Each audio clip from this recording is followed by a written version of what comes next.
రావణుడు అనేవాడు తప్పు చేశాడు, ఆ తప్పును తప్పనాలి కదా. లేదా ఇక్కడ ధర్మానికి సంబంధించి మాట్లాడేటప్పుడు వేరే కోణం ఉండాలి, కానీ ఇక్కడ ఆయన లాంటి వాళ్ళు అదే కోణంలో ఉంటారు. మరొక పక్కన చూస్తే బీబీ నాంచారమ్మది ఉంటుంది.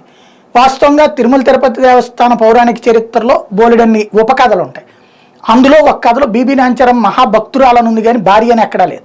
భార్యగా ఇద్దరు ఉన్నారు అక్కడ, లక్ష్మీదేవితో పాటుగా పద్మావతి దేవి. అక్కడ క్లియర్గా ఆ పౌరాణికానికి సంబంధించినటువంటి గాథ ఇదంతా కూడా క్లియర్గానే ఉంది. సరే, తప్పేం లేదు. పోనీ ఆ విధంగా ముస్లిం సోదరులు కూడా అక్కడ దర్శనం చేసుకోవడానికి వస్తున్నారు అన్నటువంటి కోణం ఉంటుంది. ఇక్కడ అసలు పాయింట్ ఏంటి,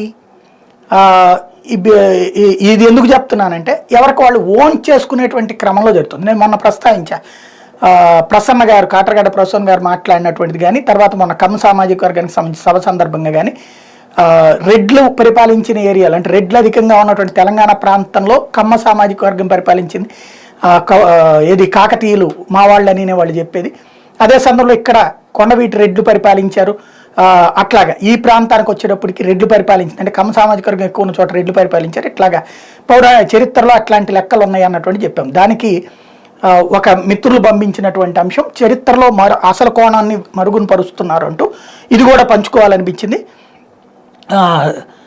కాకతీయులు కమ్మవారు కాదు, కాకతీయుల మూల పురుషుడు దుర్జయ సేనాని, పడమటి చాళుక్యుల దగ్గర సైన్యాధికారి, ఒరిస్సా మూల నివాసులు, వడ్డీ సామాజిక వర్గం, కాలక్రమంలో ఓరుగల్లి రాజధానిగా సామ్రాజ్యం స్థాపించారు.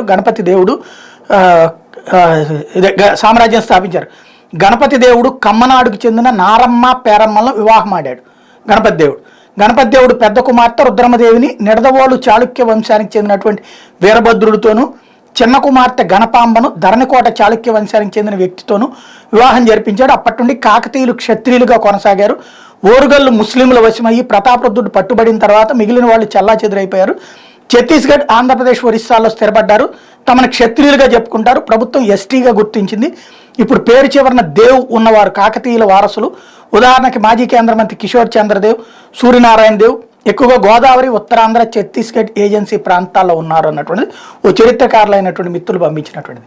కాబట్టి నేను దీన్ని పంచుకోవాల్సిందే. ఎందుకంటే చరిత్రలో ఉన్నటువంటి మనం ఏం సర్టిఫై చేయలేం కదా, మనం ఆ కాలంలో లేం కాబట్టి. రెండవ కోణం, అంతకుముందు కోణం మాట్లాడినప్పుడు ఈ కోణాన్ని కూడా మిగతా వాళ్ళతో పంచుకోవాలన్నటువంటి ఉద్దేశంతోనే తెలియజేస్తుంది.